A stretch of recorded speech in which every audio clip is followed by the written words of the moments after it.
This is an SM Media production.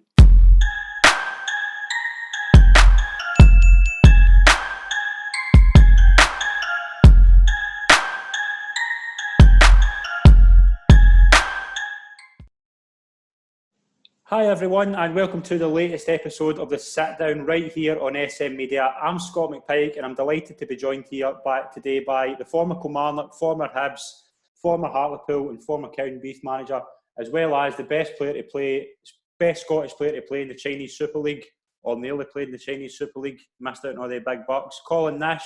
Colin, thanks very much for coming on, mate. It's a pleasure to have you on the show. Well, thanks for having me, Scott. No problem at all. How you been? How you been? Yeah, good. Good. Obviously a wee bit bored like everybody, I think, during the lockdown sort of period. It's good to start getting back out to a wee bit normal, and I'm hoping it's going to last now, but Here's hoping. I'm not sure it looks likely. How are you kind of getting on before COVID? Like, obviously you've got the Hibs. Is it under 20s you're coaching now? I was coaching the under 20s and under 18s, but obviously there's been a wee change around there, so it's something that we can't really talk too much about now. But right, what I was doing beforehand and really enjoying it, yeah. Brilliant. What you kind of been your takeaways for the current situation? Like, obviously, been different times, but in the kind of football world, what's been kind of the big thing you've noticed difference-wise?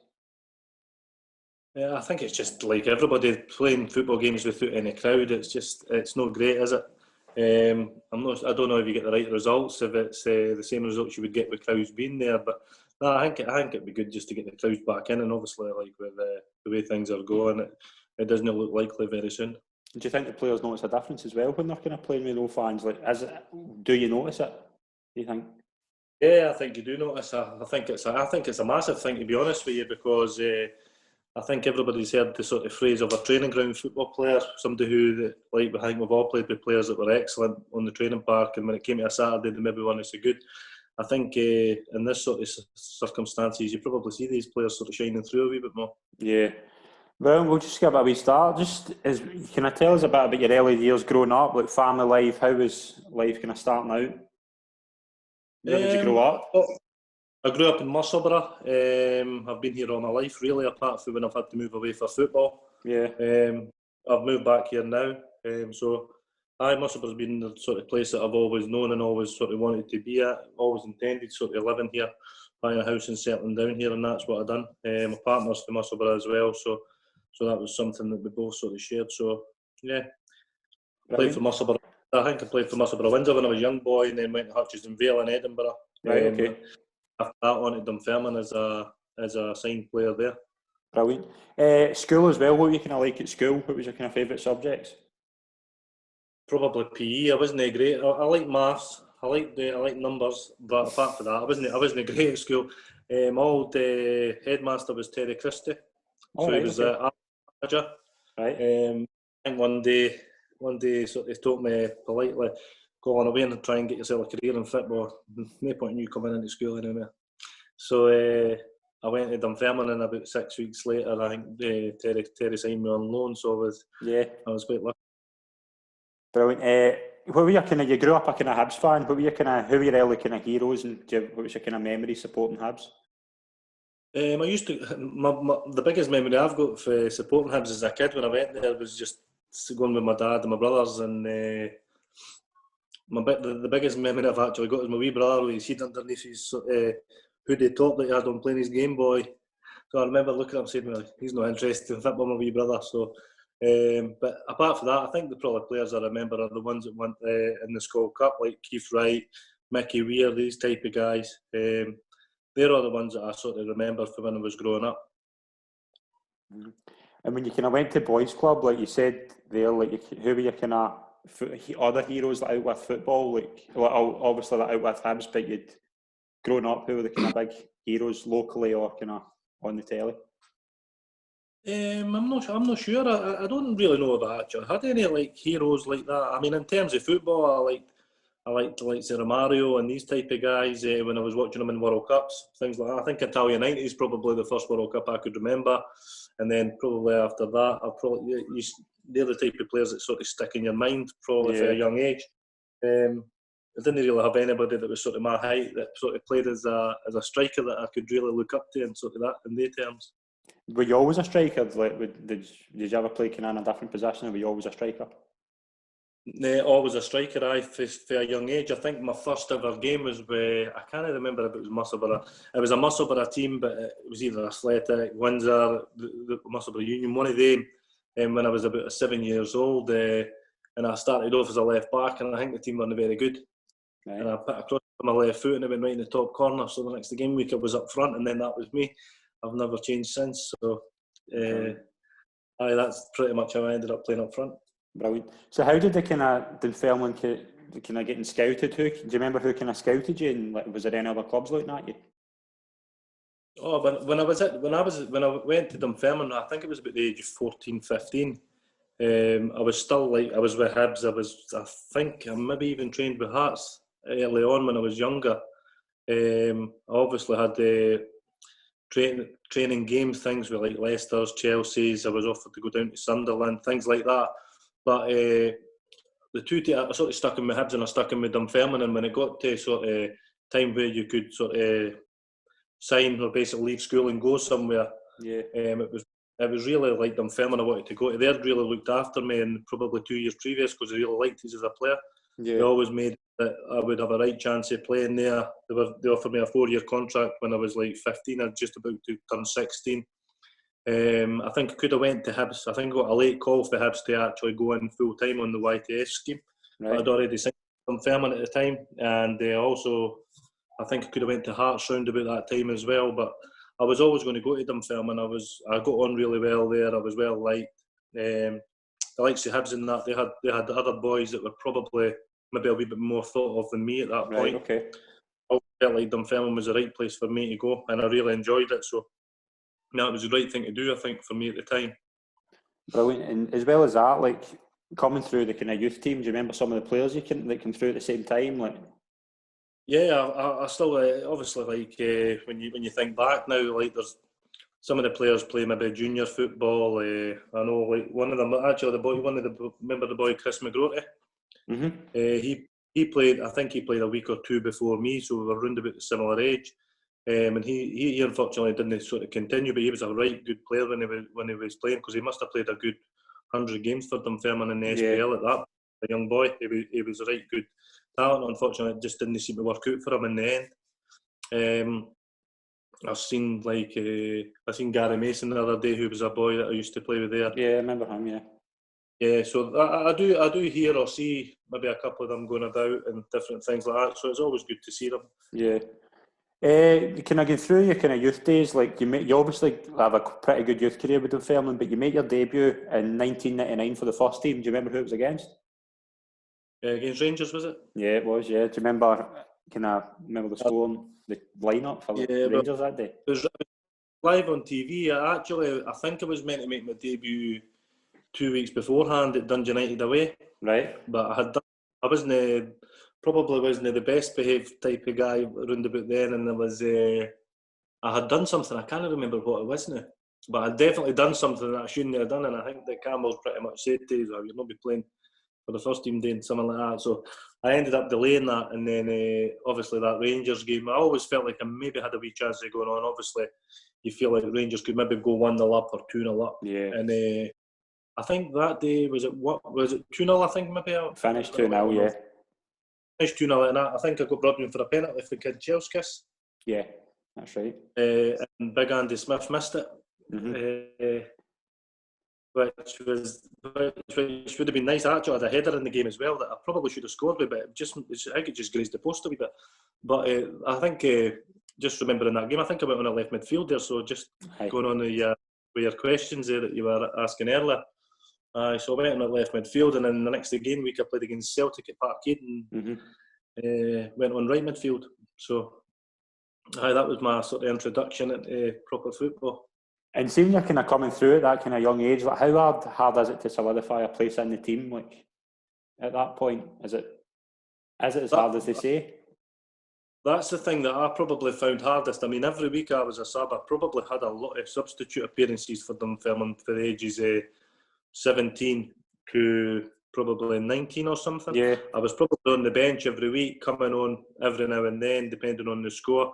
It was always 10, 15 minutes, sometimes 20 minutes.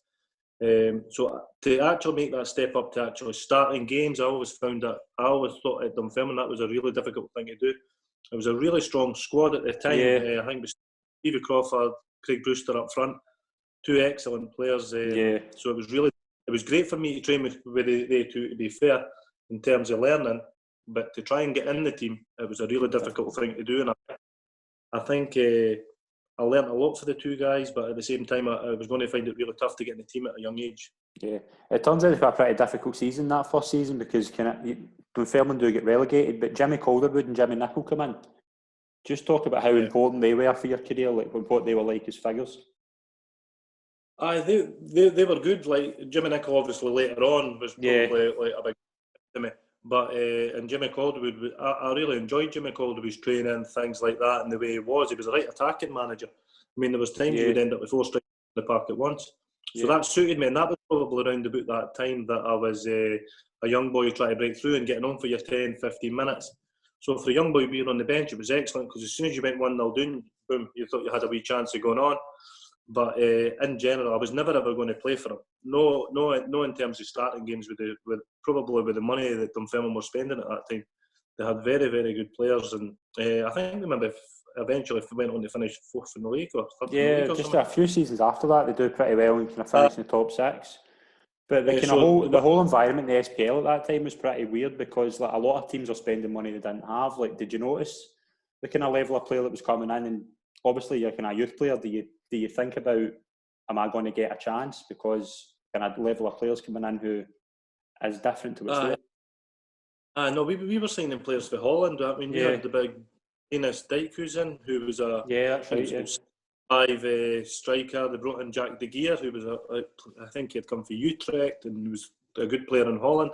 So it was always going to be difficult to get in, but probably for a young boy who, like, I trained with the first team all the time and I learnt a lot. I learnt more of Craig Brewster in probably 1 year than a lot of people probably can get coached over about 2 or 3 years, because that was just watching him playing and seeing for his size and what he was like now. He wasn't exactly the same as him, but you do learn a lot with just the different things that he's doing. So no, that was a good thing for me, but I did realise that I probably wasn't going to play. Right, okay. You go on loan to Alloa in 2000. Like, how did that move come about? As you say, was that because of your old head teacher? Was that my first loan, or was that my? It was your first loan was in 2000, yeah. My first loan, that was pretty much because obviously Terry Christie knew me. Yeah. And he probably kept a wee eye. Looking back now, he's probably come and watched a couple of reserve games and made sure that I was probably what he thought I was. And then I went there, and to be fair, I loved it there. I didn't think I got off to a great start. First 2, 3, 4 games, I wasn't great, but then once I scored, I really enjoyed it, and it was a great sort of experience for me. Just seeing your headmaster shouting and swearing at you is no, it's not something that you're used to. But it sort of opened my eyes to professional football, but I really enjoyed that spell, to be honest. And what's the kind of standard like? It was 2nd division at the time. What's the kind of standard like at that level? So would that be League One now? It would be, yeah. So that was a good standard. We had a boy. I played up front with a boy, Martin Cameron, who got a move to Bristol Rovers. It was a big move at the time. Yeah. The teams after him, SPL sides and that as well.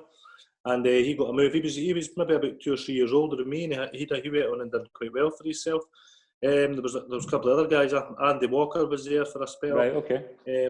But when I was at Alloa, there was older experienced boys who were great, and there was obviously Martin Cameron, a young boy, and a couple of other younger ones that were decent. So it was a good standard, and Alloa were one of the better teams in that league as well. So it was a good team for me to go to and go to enjoy and sort of learn stuff. Yeah, you gained promotion that season as well, and you end up going back on loan. Like, did you always fancy that season after you got promoted to kind of try and stay there another season? No, well, I think me being me, I think right after that I'd got promoted. I wanted to play for Dumfermline. I thought I should be playing. Right. So I probably silliness for me, but at the same time, what happened was I think at the beginning of that season I had the opportunity to go, and I think the manager had said that he wasn't sure if he wanted me to go or not because I would be needed. And I think I went for a month. It wasn't a long spell. It wasn't a long spell, no. It was. So I went for a month and scored a couple of goals, I think, and that was Championship. So it felt like a wee sort of tester for me to see myself at a wee bit a higher level for what I'd done the season before. So I really enjoyed that as well that month. But then I think obviously I must have got called back for you recalled to Dunfermline. When you kind of have that kind of loan spell and you come back to Dunfermline, do you feel more kind of confident that you're going to get a run in the team? I don't think I probably felt like I was going to get a run in the team at any point, just based on the fact that the players that were there. Right, I mean, okay. Stevie Crawford was a Scotland international and Craig Brewster was Craig Brewster, so I probably wasn't going to play. They two, if they were fit, were going to play. But as I said before, like learning for them and the experience of going on, even at a young age like that, was quite a good thing. If you're going away to Rangers, Celtic, Hearts, Hibs, these type of teams, and getting on the park for 15, 20 minutes, it's a good thing in front of like big crowds at the time, like really big. So no, I think it was good for me at that point. So was it a great learning curve for you being at Alloa for those kind of two spells? Did it make you make you a far better player? I don't know if it made me a better player, or it probably opened my eyes to show me what I needed to do. Maybe I think like any young boy going on loan, I think it's getting the experience of playing football with results that get written about in papers, where if you score, you maybe get a wee headline, which when you're that age, you can't wait for the Sunday to open the paper or the definitely, thing about you. So I think it's just part of your education growing up. Obviously, in terms of standards and that, I always felt like I could play at a higher level. Always, like I was quite confident in my own ability. But like you need to make these steps sometimes just to see and just to sort of gauge where you are. And then if you've got to go and improve it, you've got plenty of time to go and do that and work on things. Yeah. And you kind of got another loan spell as well. You go to Clyde. Do you remember kind of your experience there? I think that was probably around about the time when I felt that I was getting to an age where I needed to play. Right, okay. I think I was playing in the reserves. I was top goal scorer in that reserve league. I think it was maybe 2 seasons in a row, but definitely one. And like we were finishing bottom of that reserve league, and I was top goal scorer. Celtic were winning it, and had the likes of Sean Maloney in that round about that time. I remember because you used to get on the teletext. Remember that? Yeah, I remember that. You used to get the list of the top goal scorers. I was top of that, and we were bottom of the league. And I thought to myself, I need to go and play. So I think at Clyde, I had signed along with the boy Stephen McConnell for Dundee United. Okay. So we went there, and Clyde were one of the favourites to get promoted for the Championship that year. Yeah. I'm not sure if we finished second or third. I think second, it was. Yeah, it was second. I didn't think I'd done that well there, if I'm being honest. I didn't think I would broke, but I scored a couple of goals and done all right in different games. But I think at the end of that season was probably the season I ended up.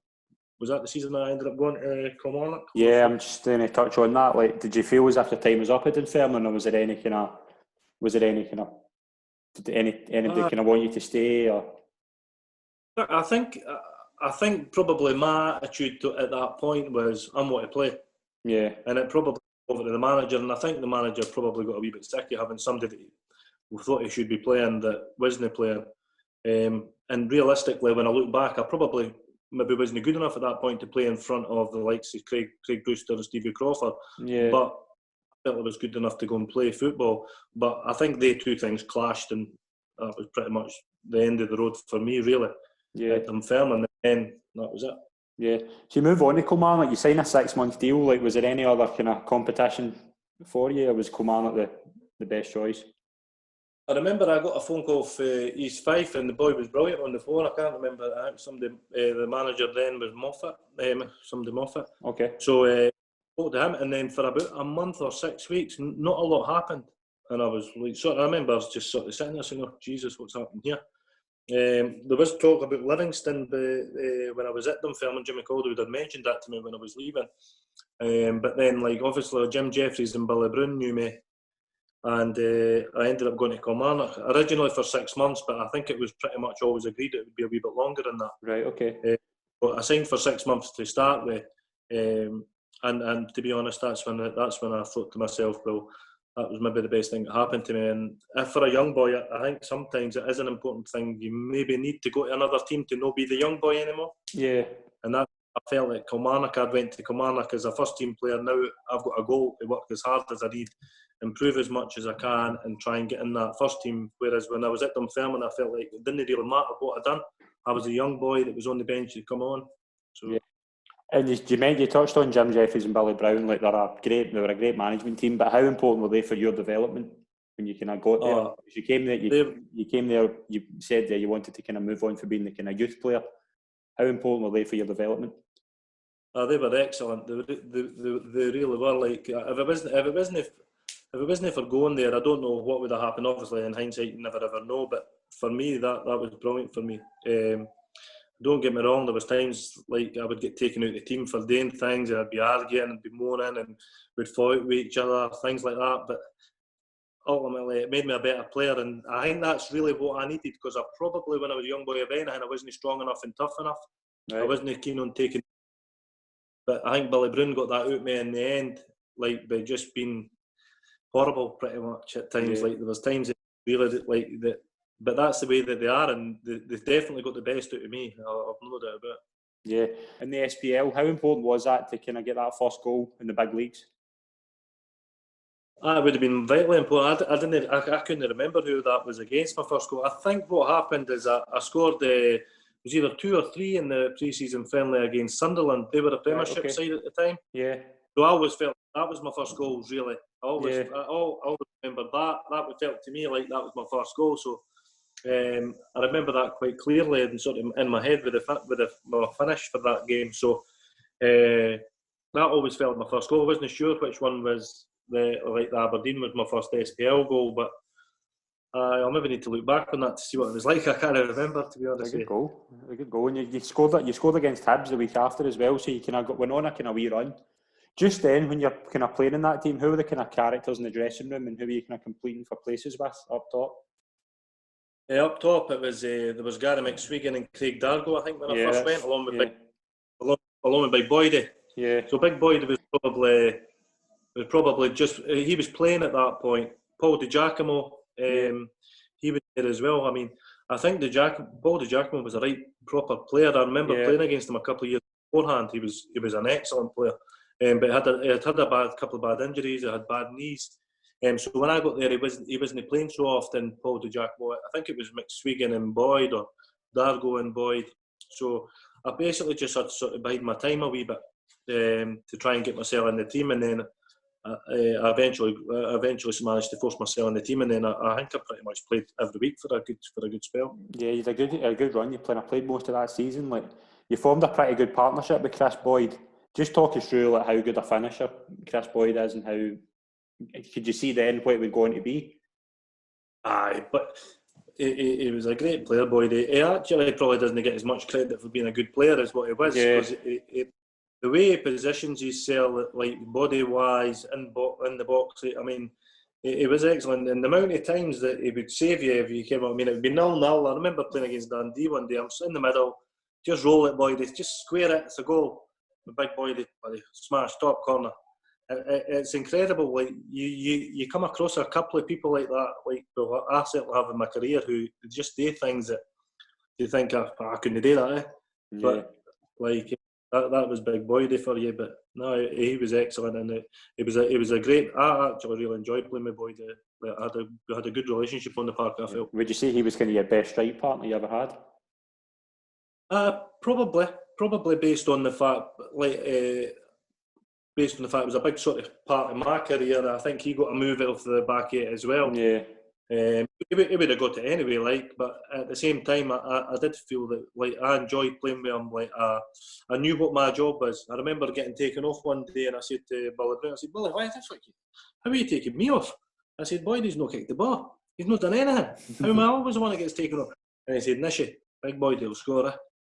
The next thing you can, Big Boyd, he's put one in the back of the net, and I've got 3 points, a win bonus, and you say to yourself, that's fair enough. And then I think the next game week, Jim Jeffries said, we need somebody that's going to hold the ball up, do everything that Big Boyd does. He'll score goals. We didn't need somebody to score goals. We need somebody to be his partner. And right for there, after that was me. I knew exactly what my job was, and I just went and done it. And you just clicked. It just clicked. Yeah. As well as that, you weren't just partners on the park, you were roommates off the park. Billy Brown tells a famous story about the time you had a close encounter with a burglar. Do you just want to tell us that story if you remember that? I seen Billy a couple of weeks ago, and he was talking to me about something. and he said to me, "Have you heard that?" And I said, "Billy, that couldn't have been me because." Vote that way. Like, Ken, I'm not stupid. But Billy had this sort of way, sort of making out that you were like me and Big Boy both are stupid as anything. Like, Ken, anything. But like, I can't remember that for the life of me, if I'm being honest with you. It's a great story. It wouldn't surprise me if Big Boy thought that, to be fair. So I was maybe just walking behind him if I'd just signed for Kilmarnock at the time. Brilliant. As well as that, you scored quite a big goal. You scored away to Celtic at Celtic Park. Do you remember that goal? I do. I've scored at Celtic Park. It was a place that I scored a few goals actually, but I do remember that. I can sort of remember it like at the back of my head now. I think I just sort of turned and sort of. Was it Arthur Boric in goals? Yeah, it was. Yeah. I'm not sure if it went through his legs. It was like I hit it quite powerful along the ground, and it went. I think I remember sort of half celebrating. I think we were getting beat 5-0 at the time. I was just about to say that you were 5-0 down at that point. When you're a young boy and you scored at Parkhead, it was sort of the wee half celebrations, which you were quite happy for yourself, but obviously the team had got beat, so you weren't so happy. But is that always like an ambition? Is that always a big ambition to score it? Like obviously Celtic Park and Ibrox are the two big grounds, but is that always an ambition to kind of score there? No, really, no. I never really like sort of had ambitions like that. But see, when you go and play in the stadium and you've got 50,000 folk there. I mean, the first time I went for a header at Parkhead, I think folk will be surprised with this, by the way. I went for a header and the ball landed about 20 yards behind me because it was almost like you were disorientated. But just because of the size of the place, and you sort of need to get used to the sizes, especially when there's a crowd in. You need to get used to the sizes and how things are a wee bit different. So I know I always remember that goal, but I quite enjoyed playing at Celtic Park, to be honest. The season after the 05-06 season, that's the season Chris Boyd leaves, and Stephen Naismith kind of breaks through. Did you notice a kind of big difference in not playing with Chris anymore, and something like could you see Naismith was a talent? Oh, Naismith was excellent from minute one. He was no in an obvious football way, but his work rate and his speed was unbelievable. I think I don't know if I'm right here, but he played in a reserve game against Partick Thistle, and he closed down defenders like it was that quick. Like and I remember, I'm sure Jim Jeffries said to him, "If you didn't Dundee can do that in the first team, you'd be playing every." So I don't know. I think he played at the weekend or he came on, and he's obviously that's the minute that it was through hard work that he had first got noticed and then put in the team for being a boy. But then obviously after that, he just showed his class and showed what he was like. I didn't ever think that he was really, really skillful or anything. He used to get wee ricochets off people's legs when he's taking folk on, but it happened all the time. It wasn't a mistake. So he was, and then I think as he's went on in his career, he's became a right good football player and got even better and better with his experience. So he's went on and had a good career. When you're kind of playing in that team as well, a lot of the things I noticed about the Kilmarnock team was a lot of the players were there for a long time, like Gary Hay, James Fowler. Was there a good team spirit in the team? Yeah, there was. All great guys, like right professional guys as well, which is probably what I needed when I left Dunfermline. I probably needed to go into that kind of environment. We had Gary Locke there as well, like Grant Murray, Alan Gome, Alan Johnston. Then you've got like say David Lilly, Freddie Dindeloop, like older boys who sort of would we would mess about a wee bit as younger ones, but you got to see how to be a professional football player and how to act and how they trained every day and things like that. So no, that was a good thing for us as well. Yeah, great. And the season after, your kind of breakthrough season, you scored. It was 06-07. You scored kind of 12 goals. That was the season you kind of became not just a kind of build-up player, but you kind of became a goal scorer that season. Like, were you kind of told to kind of change your game, or did you just was that a great chance to get kind of goals? No, I don't think I was ever a goal scorer once I got to be like a proper player. I would never have. I actually think I scored quite a lot of goals for somebody that wasn't a goal scorer. Yeah, you did. I'm being honest. Yeah. That's the way that I look at myself. Like I'm no one like Chris Boyd who would feel that he should have got his game based on how many goals he scored. I actually wish they used to do the assists when I played, because I think I would have had a quite high amount of assists, but nobody spoke about assists in the days. But no, I didn't think I was a goal scorer, but I thought I could contributed enough. So, but I always felt like my strike partner was always the top goal scorer in the team, and that was something that I quite liked. I quite liked having my strike partner being the top goal scorer because I didn't feel like I needed to go in the park and score a goal. Yeah. I always felt like I needed to have a good game, and I used to want to come off the park thinking I played well rather than I'd scored. A game for that season you'll not remember fondly was the League Cup final against Hibs. There's a kind of memories for that game. We didn't turn up. We didn't play. And I know Hibs fans and a lot of people that remember the game will say, oh, Hibs were excellent that day. I don't know if they were or not, but they weren't playing against anything. For me, I didn't think we turned up at all. I mean, I think round about that time, every time we played Hibs, we always felt really confident, especially myself. I always seemed to score against Hibs. Yeah. And I think we were a good side at that point. And we're probably really disappointed in the result and the performance that we had. It's just one of the things that you can't go back at, and it's probably a missed opportunity for us, to be honest. Yeah. Is it kind of one of the big regrets that kind of game kind of ended? You would definitely like to play it again if you could, and you would think the result would be different. But yeah. It's one of the things, and you just got to go home. But I didn't think we performed on the day. Probably a wee bit inexperienced. Well, maybe a wee bit inexperienced to playing in the big massive games that kind of like so. It was just one of the things, but obviously a wee bit disappointed in the outcome. Yeah, that was a good Hibs team as well. Like, do you remember that? Did you think who did you think for that Hibs team would go on and be a good player? Well, I've obviously been a Hibs supporter growing up. Like, every time I got a chance, they're the first result I look for, or you'd watch a game early if we weren't playing, or you'd try and get to the games if we weren't playing. So, I always knew quite a lot about the Hibs team. Stephen Fletcher was always like a right top player. Yeah. And I realised that later on. Wee Louis Stevenson obviously played centre midfield. I think he got man of the match that day. Yeah, did you? Probably a wee bit surprised Wee Louis didn't play more in the centre of the park, to be honest. Yeah, because he played a lot of left back, didn't he? Oh, he's played the rest of his career at left back, yeah. So based on that game, you would have thought he would have maybe continued in the centre of the park. And then Scott Brown was there as well, but I don't think Scott Brown was the player that you see nowadays. He had a lot of energy and got forward and could score goals as well. Yeah, it was a pretty good Hibs team. But in 07-08, you started it pretty strongly, but there was talk of a new contract coming up. Like, why do you remember the kind of contract negotiations? That lasted for a while, the contract negotiations. I remember that. So I think what happened, I think I was probably already talking about the contracts, and like, to be honest, like I was on a massive wage, a massive salary when I was at Kilmarnock. Yeah. And I think at that time, as we said, we had the experienced boys, we had other players coming from maybe down England and that. They were making a lot more money than me, and I was probably offered a contract that wasn't up to that. So it kept on going. It wasn't like it was an argument or anything like that. It was just a negotiation, and obviously Kilmarnock just trying to probably get a player for what they felt, and me trying to just sort of look after myself. And I think it went that long. It got to the time where I could pretty much do what I wanted, really. Yeah. Because I was doing well at that point. You had a good start to the season. I think at that time you were probably a third or fourth top goal scorer, if I remember. Like, you had a really good start to the season. I think I finished top goal scorer at Kilmarnock that year. Yeah, you did. Yeah. So, like, at that point, I had quite a lot of offers, and to be honest with you, there were offers that, like, financially, they were just a wee bit better. But I think in hindsight, if I could have got a better offer for Kilmarnock, it would have been a great place to keep on playing, because it was the happiest time and they got the best out of me, no doubt about it. And I was really, really enjoying it. So sometimes, like, you wonder what it could have been if you'd stayed, and sometimes you've just got to take a chance and go. So I think that's what happened. But there was no hard feelings between myself, the club, or the manager, and that. Like, kind of like, it was just one of the things that happened. It just seemed that was the right thing to do at that time.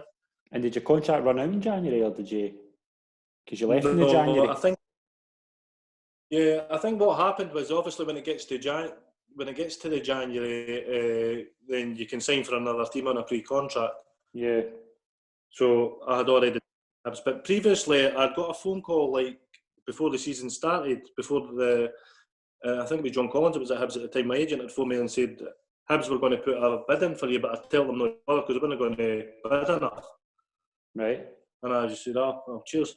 That's fine, and things like that. So, I was a wee bit disappointed. It was about 10 past midnight, I think, that night. So I ended up coming round again in that sort of transfer window, but John Collins resigned about a month before. That was a big kind of fiasco, wasn't it? So I think from Kilmarnock's point of view, they thought I was maybe going to be going to Hibs, and then it got to that point, and I think it would be Billy saying, "I'll be going to Hibs now, Nish, yeah." So it looked like a gone. And then we played a couple of games, and I knew Mixu was at the game. Yeah. And Mixu had got the job, and he came to watch me playing against Airdrie. I don't know, and I remember Alan Combe was our goalie at the time, obviously. Yeah. And I remember Combe saying, "Big Mixu left when you went off." Like, I remember him saying that. I was like, "Oh, did it?" So, and then obviously, it sort of went for there. So I knew probably that night. I had a decent enough game against Airdrie, but I went off with an injury. So I knew it was probably maybe going to happen at that point. Yeah. And when you signed for Hibs, when you signed for your kind of boyhood club, how's that feeling? It was a funny feeling. It was like just a feeling of, wow, what's happening here? Because you just, I don't know, I never had an ambition to play for Hibs. I never had an ambition. I never had an ambition to I can't really work it out. All I wanted to be was a football player. Right. Even at that point, I didn't think it has to be in the SPL. Yeah. I just wanted a football player at that point when I was growing up, and it was just the way that I was. I probably didn't set my sights really, really high. But then, when I got into the SPL, that's probably when I felt like, well, I'm good enough to play for Hibs. Do you know what I mean? I'm scoring goals against them now. I'm doing that. Yeah. And then when it comes, I wanted to go. To be honest with you, I shouldn't have signed for Hibs. I had better offers down in England and things like that. But to be honest, I didn't even. I think Mark McGee was at Motherwell at the time. Okay. It was Craig Levine at Dundee United. I could have spoke to them. I can't remember what happened. But Motherwell gave me an offer that I shouldn't have signed for Hibs for. I should have went to Motherwell really. But I went to Hibs, probably didn't even think about my contract too much. It wasn't really a thing like that. I remember my dad sort of sitting there. I could see him just smiling with a big smile on his face, and I was thinking to myself, well, that was me. I was going to Hibs. I signed a pre-contract, and then I went into Kilmarnock, and I think it was wee Billy Izzy. What the effing hell are you doing here? And I'll play for Kilmarnock till the end of the season. And he said, aye. So I actually went in that day and just said, listen, I'm not going to train today. My ankle's feeling a wee bit sore. And I wasn't sure if anything was going to happen. And then Hibs actually bought me in that sort of transfer window just to save me waiting until the summer. Yeah. So that's pretty much how that all went. Yeah, and you had to sign a 6-month spell. You done pretty well. You scored in your home debut against Gretna. But Mixu Paatelainen was the manager. What was he like as a manager? It was very good for me. Really, really simple. It's quite. It narrowed my game down into exactly what he wanted me to do, and then he asked me to do things that I wasn't used to doing. Yeah. So the first part was something I was really used to. It was exactly the way that I played, and he was just trying to make me better at it. And then he asked me to start running and taking people home with the ball, and he told me if I start doing that, you'll be a better player, better. Actually, I think if he had stayed there, he would have made me a better player. Do you think? I think what you've seen, yeah. Well, I think he went to Kilmarnock, and I think Kilmarnock is Connor Salmon, and he done it to Connor Salmon, and ended up getting him a big move later on, and it was. I would have liked him to stay because I quite enjoyed Big Mixu, to be honest. I didn't think he done a bad job, but it's a hard job, and he was quite a young guy at the time. But no, he was excellent with me. Yeah, you get into Europe that season. You have a pretty good strong kind of end to the season, and then the season after it's the defeat to Elfsborg in the Europa League. Do you remember that? I do. I missed an absolute sitter. Mm-hmm. An absolute sitter in Sweden. Was that in Sweden? Yeah, it was away. Yeah. No, it was a lovely place. I always remember the wee tune. I always thought to myself, that's a lovely place, and it was my first experience of sort of going away to play a competitive game, although it was whatever it was, that cup. But it was a good experience, but I didn't think we played too well, and I missed a chance in that game, and it was probably pre-season. I always took a wee while to get going pre-season, I felt. Why do you think that was? Why do you think you kind of, because you never really started great at the start. You always had a kind of difficult start to the season, and kind of towards October you kind of kicked on. Why do you think that was? I don't know. I'm not sure. I think it just took me. I really couldn't sort of think that. It just took me that long to get going. I think either that or I didn't have a good start to the season pre-season, and it's took me that long to build my confidence back up to keep on going. I really don't know, but it was. I was quite aware of that because I always used to say to myself when I saw you see people scoring a hat-trick on the first week or the second week of the season, I just think, if I scored a hat-trick on my first week or second week of the season, I'd end up with about fucking 30 goals. You know what I mean? Like, because I always get a good few games to get going before I started scoring goals, so that's what I always felt. Yeah, you scored the winner against Celtic at Easter Road in the 2-0 victory. That was a big game for Hibs that season. And John Rankin scored as well. Was that the game John Rankin was like a 45-yard? A 45-yard squiggler that didn't squiggle. Remember that? That was that one. Was that a big confidence booster? I think it was. I think at that time I maybe needed it. I'm not sure, but I remember the goal.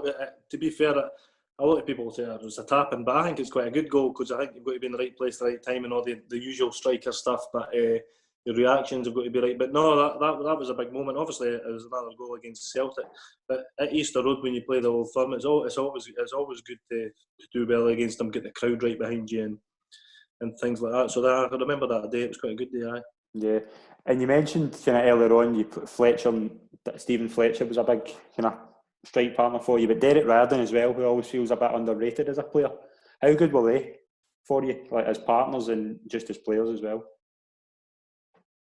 Well, I didn't think he was really my strike partner. He probably played on the left, and it was Stokesy, or like I'm not sure. Stokesy was there. Derek was mainly on the left, and always when I first played against Derek when he was young boy, he was probably the best. He could have been the best, or he was the best at that point. He was incredible. When you get to play with somebody like that, he's one of the ones like I was speaking about Boyd earlier on. They can do things that you can't do. You could try it. It's like when you watch a golfer hit a shot and you try and hit a hard game, and Deke just had that sort of technique that was incredible. He was a right good player. He wasn't probably the best player for me, if I'm being honest, in terms of being at Hibs, but round about that. Deke, I'm quite good pals with Deke, so I probably don't mind me saying it. But if he didn't pass the ball right to his feet, he wasn't going to run after it for you. So I was mere one for the ball, just nibble it down and putting it in the corner. And for people, but with Deke, you had to chest it down, and you almost had to look about 3 times just to make sure you were going to get it straight at his feet, or he wasn't going for it. But what an incredible! Actually, he should have had a lot better career than he probably did. Yeah. Do you think it was do you think it was a move to Celtic that kind of stopped it for him a wee bit? I really don't know. You'd be tough to ask him about that. But when we played against him, when I was at Kilmarnock and he was at Hibs, Jesus, when he got the ball, even in his own half, you thought he was going to score. It was incredible. Oh, aye, he could pick the ball up anywhere, and you would be sitting there saying, "Oh, what's he going to do?" And he seemed to just walk past people and then just go zoom right in the top corner. He was an excellent player when I played against him. When I played with him, he was good, but he wasn't as good as what I remembered when he broke through. And did you play much with Stephen Fletcher? I did. That was he. I'm not sure if it was a season and a half or that half a season when I first signed. But no, he was excellent to play with. He learned how to header a ball when he went down to England, because he wasn't probably known for that at Hibs. Yeah. He must. But in terms of like, if you sort of put together what he done when you watch him on the telly, now he looks like a big striker who's winning headers and things like that. When he was at Hibs, he wasn't that. He was the type of guy that was doing 3 overhead kicks in a game, and just the way he was. He had a good touch and things like that. He probably had a better career than I thought he probably looked like he would have at that point. But you could see that he was a right good player. He was a right good player. He done a lot of work in the gym, Fletcher, as well. So like that's probably helped him in his career down south. But yeah. When Max was part of line and leaves, what was your reaction? Like, was it a shock, or did you see it coming? I think I just got off the plane in Florida. I think I just landed, and my mate Ian Murray had texted me saying, I'm sure that's what happened." I was like, "Away? What for?" Because there wasn't really a lot of signs like Ken that it was going to happen. Yeah. But unfortunately, I think that's what happened, and it was just one of the things. I didn't think he'd done a terrible job or a bad job or anything like that. I probably was a wee bit inexperienced with what maybe the expectations of the club or something like that. I'm not sure. But for me, I was a wee bit disappointed, obviously, because you've lost your manager, and I would have liked him to stay. But that's just, I suppose that's football, eh? Yeah. John Hughes comes in, like, obviously Hughes is a bit of a character, but what was it like as a manager? He was a bit of a character again. An excellent coach and really enjoyable to work under. He likes to pass the ball and these kind of things. I always remember playing against his Falkirk sides, though, and I think Falkirk used to come off the park feeling like they had played well, but we were coming off the park quite happy as well because we were.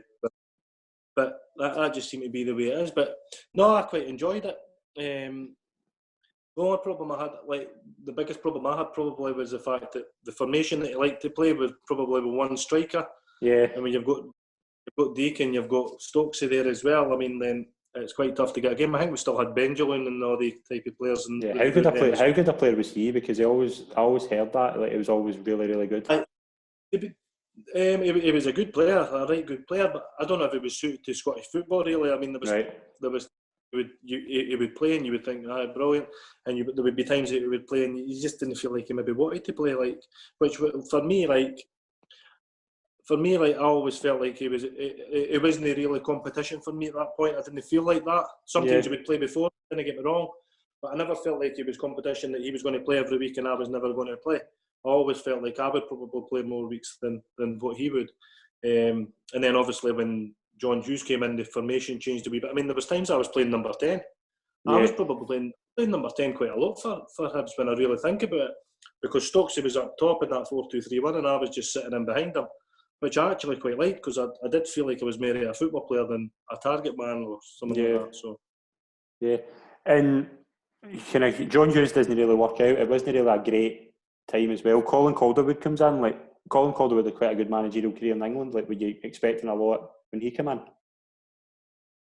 Aye, probably. I think with Colin Calderwood, he had been an assistant manager. A lovely guy. Really, like, quietly spoken, and he probably. I'm not sure how he didn't manage to sort of really push you. But I'm not sure if that was what he was used to doing. He was more an assistant manager, as I say, who they're a wee bit different from manager. He probably didn't get the time that he probably needed as well. Like if that was a thing. But I think my Hibs career at that point was pretty much coming to an end anyway. Yeah. I pretty much. I think that was one of the things. I think Colin Calderwood, obviously I was getting a wee bit stick for the supporters at that point. Yeah. And Colin Calderwood said to me, Nish, he said, I'm not going to play you at home. And I said to Colin Calderwood, I said, why not? He said, just because we didn't see what I see in the training part on the pitch because of like what's happening like there. And I said, well, it doesn't bother me. I said, I'm quite happy to play.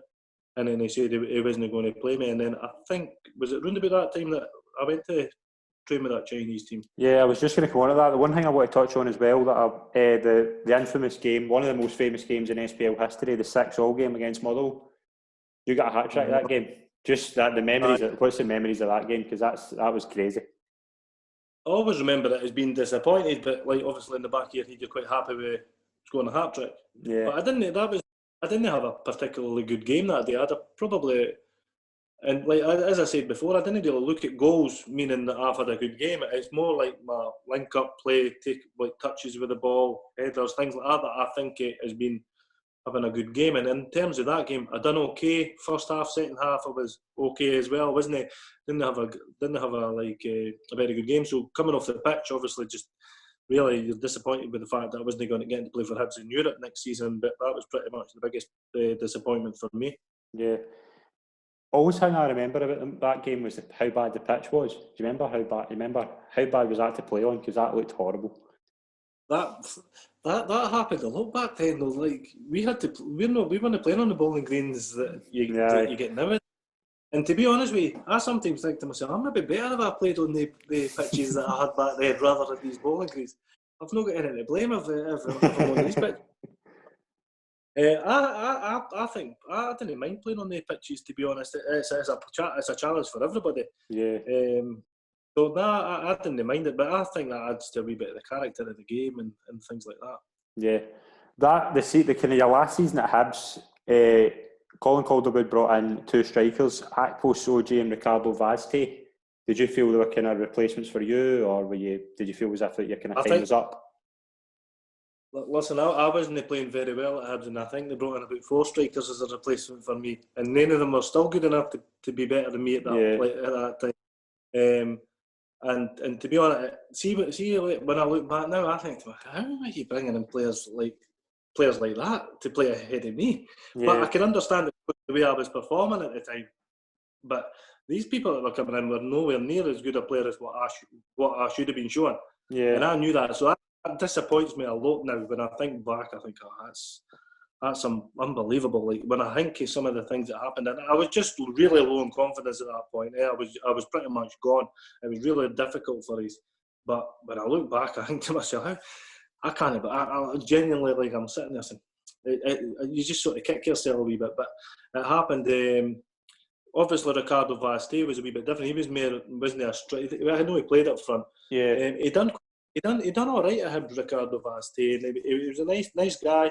And then when he went down to England, he just seemed to kick on. He ended up getting moved to West Ham. They done well at West Ham, yeah. And he scored a lot of goals, obviously. So, no, fair play to him, Yeah. You touched on it earlier about going to China. How did that come about? And even then, like, as China what it became with like money and things like that, did you get offered a big deal? Well, I think this was maybe a year or two before that. It could have been, yeah. It could have been. I got a phone call one day from my agent saying of team in China want to buy you, and I was like, right. I hadn't a long sign for Hibs. I'd only been there about a year, and that was pretty much it. I was thinking, so Jesus, China. It kept on going. It was actually an agent for down south had phoned the club asking for my phone number, so it was all done properly. And then I remember, so it all led to one thing. It was an absolute fortune, tax free, thousands of pounds for a goal, thousands of pounds for a point, thousands and thousands of pounds a week. And I'm sitting there thinking to myself, China. So I actually was going. I thought about it. And the biggest reason I was going to go for a year. Mm-hmm. I was going to go for a year, and when I come back to Hibs, I still had a year, so it was going to be a loan, but I was still getting paid that. So I was going to go away, and then the reason I was going to go was because I knew I had Hibs when I come back. Yeah. And that's what I had thought. And then I went over to see my agent, seen the contract, and I was just, wow. Like, it was pretty incredible. And I think I drove back home that night. It was a Sunday. I was maybe flying down to London to go first class to Beijing or something the next again day.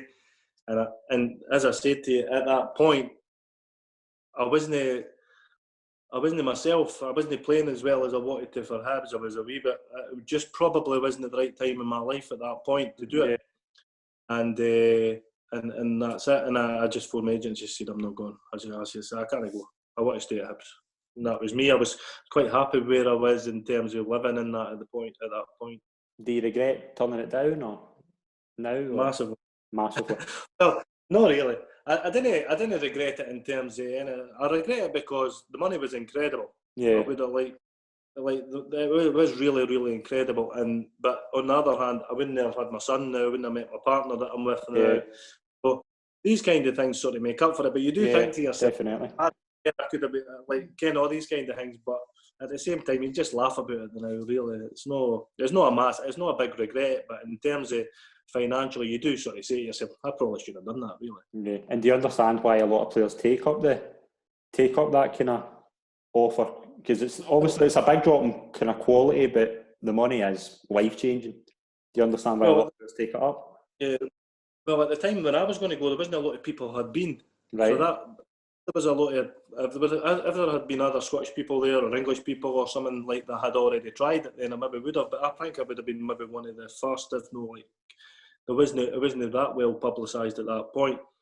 But I can understand how people like for Scotland that play in the SPL or maybe the lower leagues of England. I didn't understand why these guys that are maybe making $100,000 a week playing in the Premiership want to go there for. I know. They're getting enough money doing what they'd like playing in the best league doing there. So I can understand it for some people's point of views and no for others, I suppose. Yeah. How do you look back on your time at Hibs? Probably a wee bit disappointing, to be honest. Like, I know that I should have done a lot better. And whatever the reasons for that is, probably you can only blame yourself. But I definitely should have showed that I was a better player than I showed. I think there was times that I probably done quite well.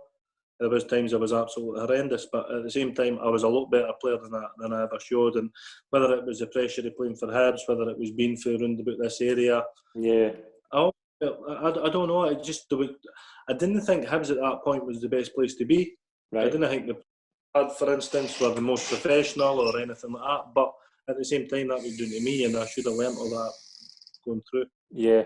You leave Hibs and you go to Hartlepool. How did you feel about moving to England? Quite excited at the time.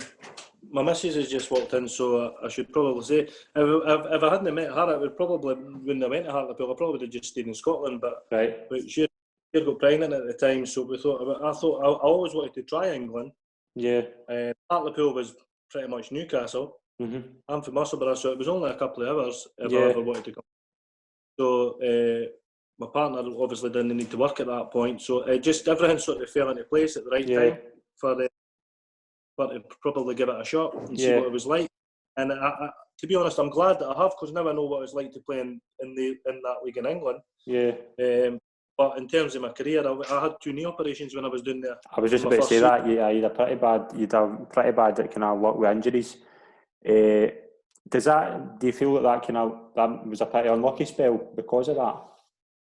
I think it was probably, like, obviously leaving Hibs, I probably needed to go somewhere and build my confidence up. When I went down there, I had an average start. The team was doing well and I was doing okay. First few games I've done okay, probably still settling in. Yeah. Then we had a baby down there. Yeah. So I had the first week out, right. So maybe my first 2 or 3 months there was getting used to being a dad for the first time. And then I had 1 knee operation, came back, trained for about 6 weeks, 7 weeks, played a couple of games, and then had to have my other knee done. So at that point, then that took me to the end of that season, and I think the next again season, I pretty much went alone. So I didn't play. I think I played 12 times for Hartlepool or something, didn't I? One person I want to touch on was your old manager Neil Cooper, who he didn't really fancy you. Like, why do you think that was? Well, first of all, he tried to sign me as a young boy when I was about 16 on loan for Ross County. Oh, did he? With Dunfermline before I went to Alloa, or round about that time, because I played against the Ross County reserves or something. But he came to Hartlepool. I remember he came to Hartlepool and he just said he wasn't going to change anything. Nothing was going to change. It was the beginning of the season. And to be honest, I wanted to come back up the road. Yeah. So I went there. There was nothing to do with Neil Cooper, anything like that. It was just a sort of agreement. He probably needed to go on and look after his team that he was going to manage, and I wanted to get back up the road in some way, shape or form. Yeah. You nearly end up coming back to Kilmarnock. Do you remember why that didn't happen? I'm trying to remember I remember Kenny Shields phoned me about 10 past 12 one night. Because I'm actually good pals with Dean. He's right, okay. And I knew Kenny a wee bit. I'd actually met him before anybody even knew him. Like as a manager, I didn't really know he was in football at the time either. Right. So he had phoned saying that we're wanting to take you on loan, and I was like, magic. I said, that's great. I said, we'll get it done. And then a couple of days later, he phoned back saying the club have not got the money to actually or they'll not give me the extra money until we start moving things about. And then it was getting towards the end of the sort of chance for me to be able to go on loan. And Dundee came in at that point. Yeah, so right. Desperate to come up the road. Whether it was the right move or wrong move at the time, I don't know. Whether I was fit enough when I first went in. Obviously, we were having 2 knee operations just beforehand. Yeah. I'm not sure either. That's where I ended up. Yeah, Barry Smith signed you for Dundee, and he had a bit kind of bad spell. He had 12 games without a win. Was it a bad environment at Dundee at the time with the kind of financial situation? Barry Smith was sort of hung out to dry a wee bit there. He built a team to play in the Championship. Yeah. And then for what I can't remember what the reason was. They got promoted because somebody ended up getting I can't remember. I think was it not Rangers? Was it not the Rangers situation? Yeah.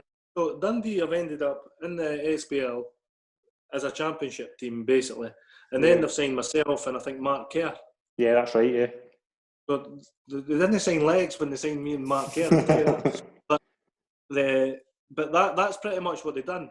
I didn't think they were paying massive wages at the time. They were only paying a part of my wages at that point. So it was a Championship team, so it was really, really difficult for Barry Smith. And, so I can understand, he probably wasn't given much of a chance. And I think ideally for him, another season in the Championship with that Dundee team probably would have got promoted and maybe into the SPL the next season. But unfortunately, it didn't work out great for him. Yeah, John Brown comes in. John Brown's obviously a powerful figure in the dressing room. What was he like as a manager?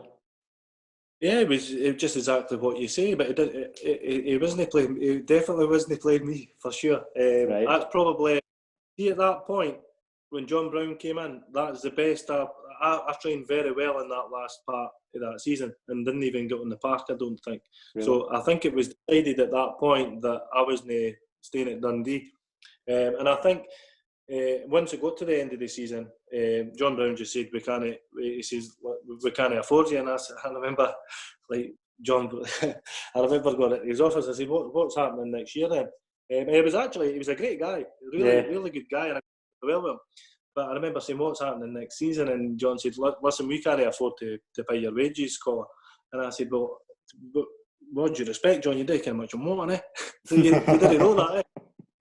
I'm quite sure you could if I was playing for £100 a week.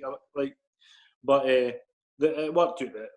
It just became. It seemed like they were quite happy for me, for not to have me there anyway. So and that was it really. Yeah, you move on to Dumbarton, where your old kind of teammate Ian Murray was the manager. What was the difference between him as a player and as a manager? I'm not sure there. No, obviously I'm good pals with Ian. What happened there is I was training with 11. I couldn't believe I couldn't get a team at that point. I think everybody in the SPL at that time just really must have had managers that couldn't remember me or something. I remember thinking that. I think, how am I getting a team here? Because I see people now at 35-year-olds signing for teams. Yeah. And I was only 30 at that point. I wasn't finished by any means if I was to go and keep on training full time. I went in and trained with Livingston at that time, and I was quite happy. I was quite doing that, but there seemed to be a wee bit of politics there, whether they were going to try to sign some, I think the manager's son at the time was there, and they were maybe trying to sign the manager's son, or they were saying we weren't signing him, and I was there trying to maybe get signed. Yeah. It ended the case where I got to the stage where I thought, you know what, I've just done my coaching badges, I want to learn to be a coach. I said obviously I speak to Ian all the time, and Ian says, listen, he says, you can come through and take the under-20s if you want, or the under-19s or something at Dumbarton, and play for us. He says, but it'll not be great money. He says, it's just we'll not go to it. And I said to him, I'm going to have to take that step at some point. I said, I'm not really bothered about the money. I prefer to do it for learning now. Yeah. So that's what I went through, played with Dumbarton for a bit and learned how to be pretty much a coach. Yeah. Just as well on that, they finished fifth that season. I think it was 13-14. That was a great season for Dumbarton. Was it good just to be back to enjoying football and kind of coaching as well? Was that just a good environment?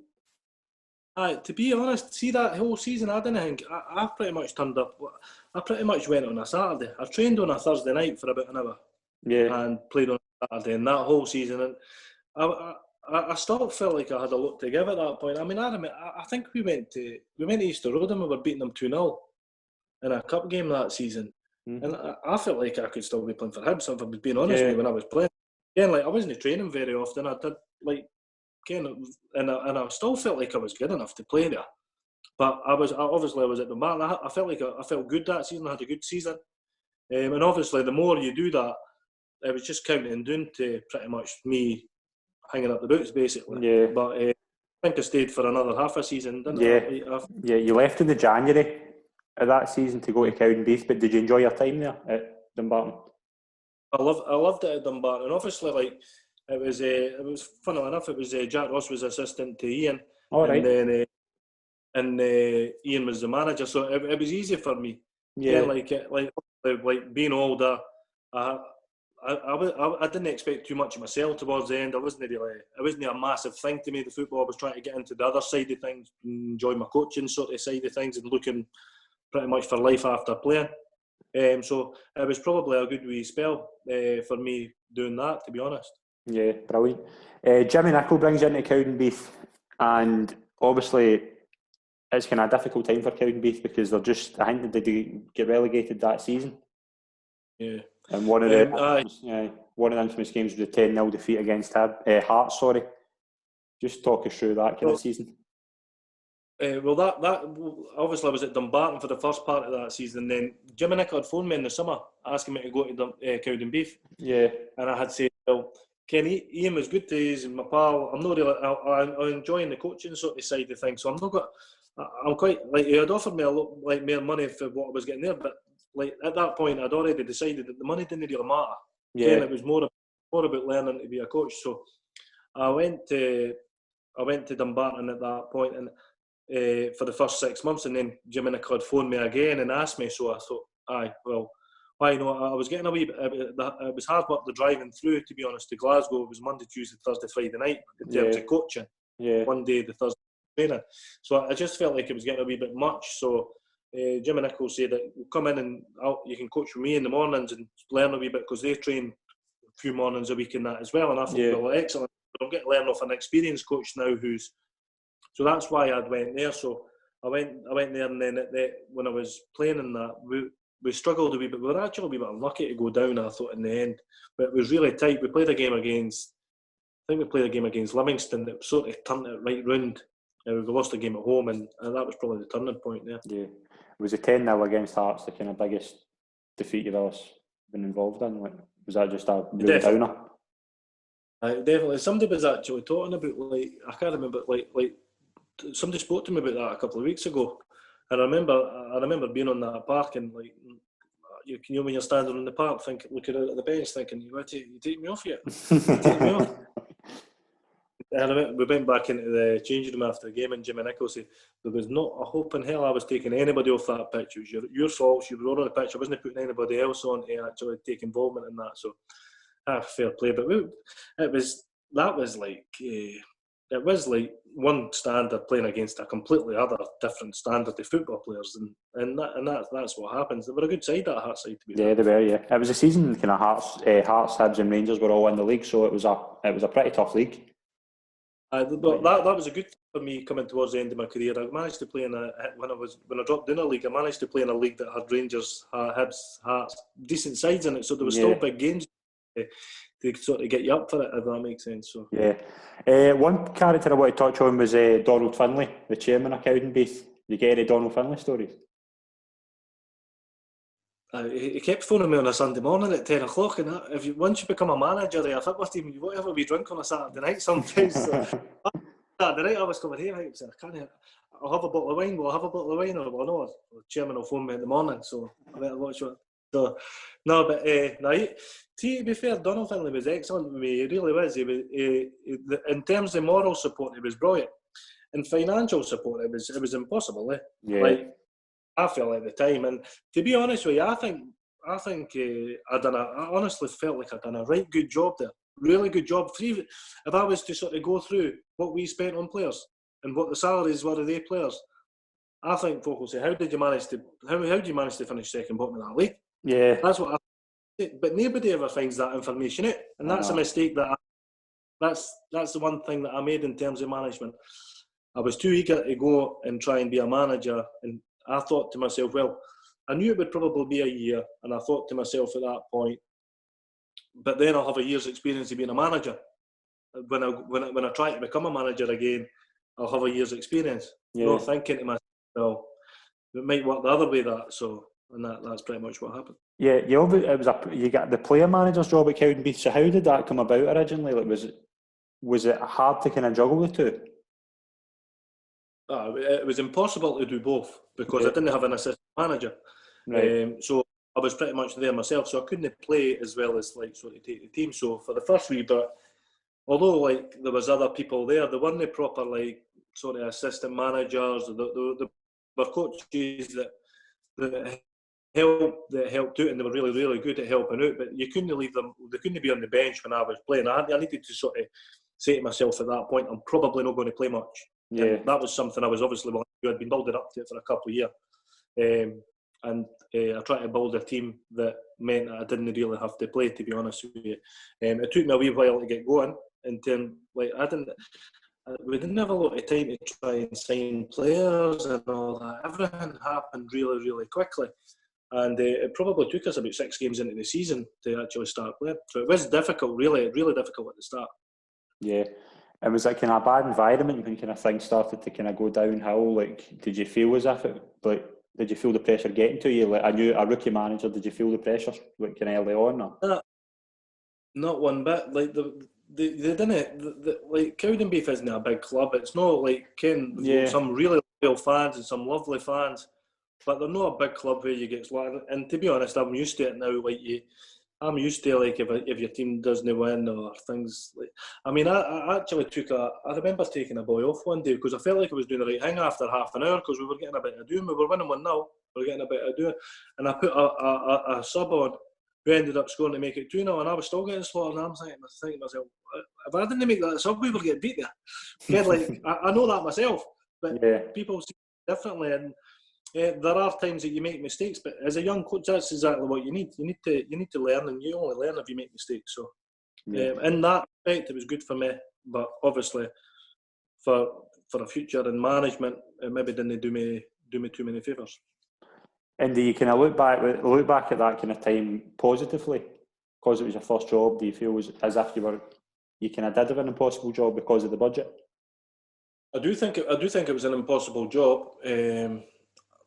I still can't work out in my head just now, like, if it was to happen again, like, and I was to go back there and I was to get offered the job, I don't know if I should have took it or not. I still don't know. I think people would say, well, you've got to take it. You might not get another chance to be a manager. And then I'll be sitting here now saying, I probably should have took that job. And I don't know, like, you just don't know. I think I should have probably pestered them for a wee bit more money. Right at the beginning of the or maybe when I've got told, right, don't get me wrong, I got told what the budget would be, and to me it didn't matter. I'm going to be a coach, and I'm going to be the manager, and I'll try and get the best for them. But then when you rally into the sort of expectations that they're going to have with the budget that they're giving you, it just doesn't sort of go together. I mean, they weren't realistic, if you ask me. But that's looking back now, and that's just the way it goes. That's just an experience, and that'll probably happen to a lot of like younger boys that are taking their step for being a player into management, really. Yeah. So after kind of Cowdenbeath, what did you kind of do with yourself before Hibs offered you kind of wee job? It wasn't long, to be honest. Was it not? And it wasn't the Hibs that offered me. What happened? I played with Eddie May when we were talking about way back to being 17 again at Dunfermline. Eddie May was there at that point as a player. All right. I wasn't great pals with him or anything like that. I just knew him to say all right. So what I'd done was I was in the middle of doing my A licence when I lost my job at Cowdenbeath. So I hadn't completed my coaching badges at that point. So I wanted to keep on coaching. Like sort of like what I'd been doing for the last 3-4 years, keep on coaching and keep learning. Yeah. So I asked if there was anything that I could do in terms of the Hibs Academy. And the answer was that at the moment, no. Like, all right, fair enough. So I'll just keep on having a wee look. Then I got a phone call a couple of weeks later saying you can come in and take the under-14s. Right. Eddie had phoned and said you could come in and take the under-14s. It's maybe not what you're used to because you've been taking men before. You've been taking an under-20 side before.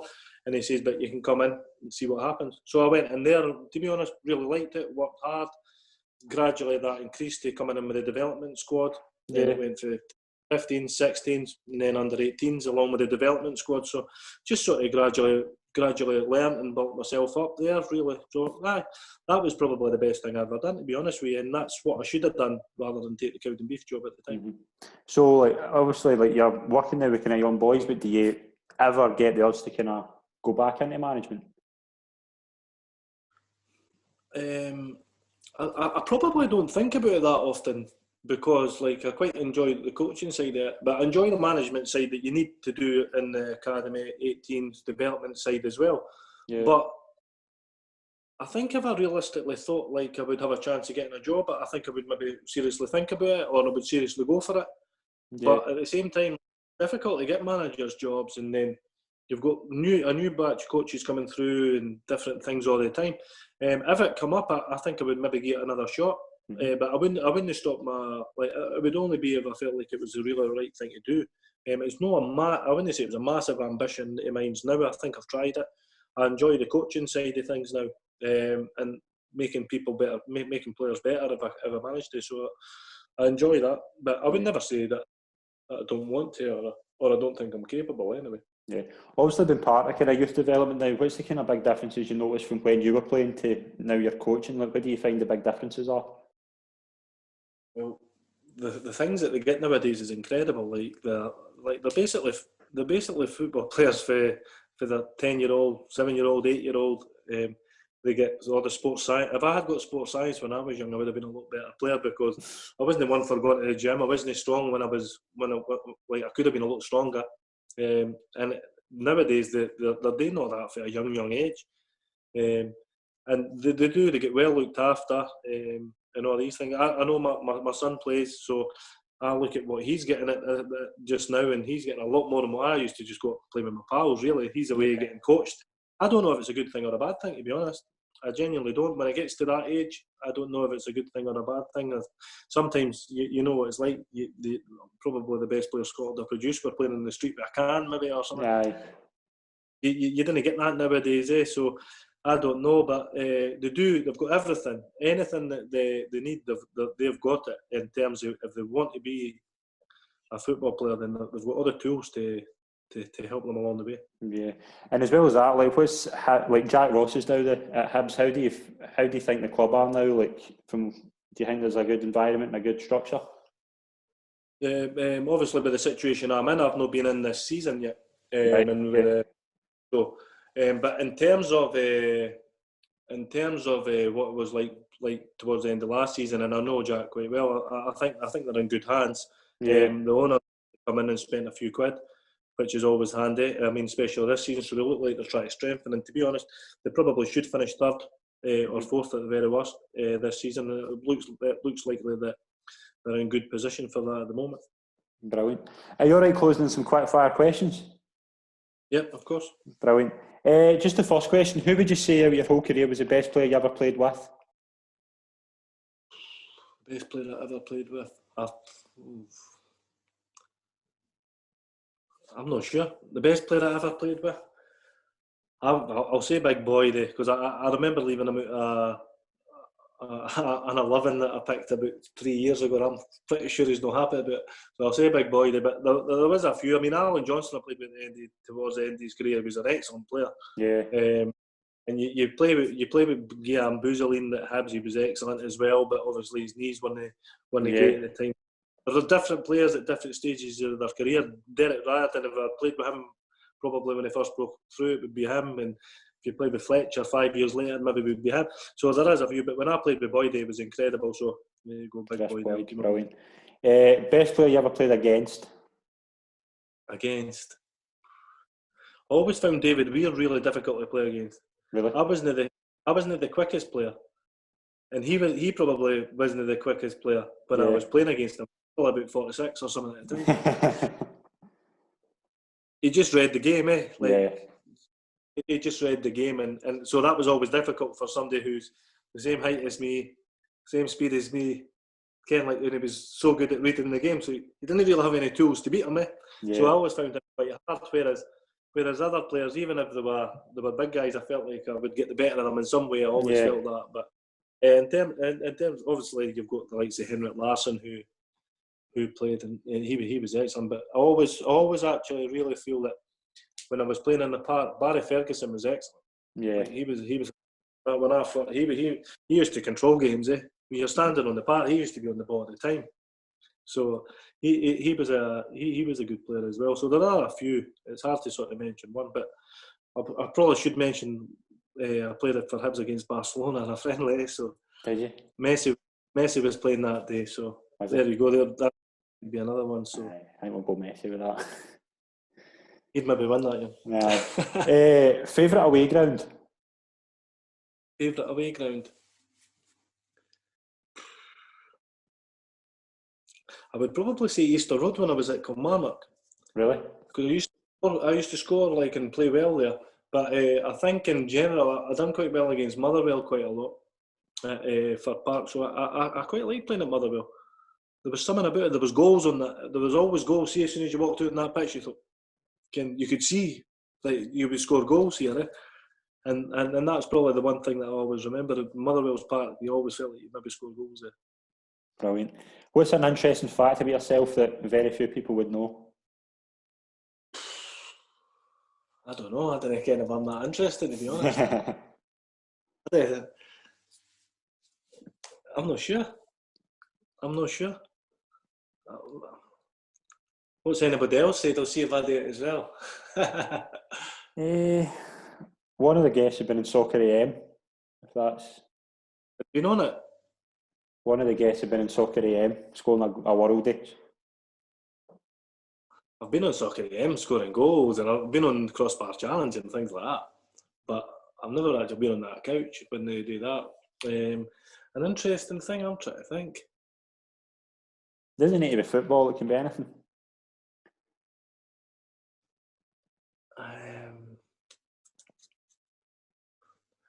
You're just making me look bad now, because now actually, like, I'm not that interested.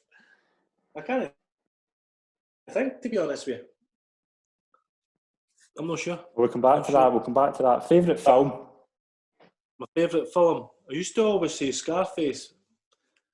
Probably, like, when I got asked that question, and I do like that, but I probably watch a lot more box sets in that now, and I don't know if you've ever seen Entourage. You seen Entourage? Yeah, I have. Yeah, it's very good. I like Entourage and I like The Wire. They're my two favourite sort of shows. So Brilliant. No, a film show. Brilliant. Favourite artist or band?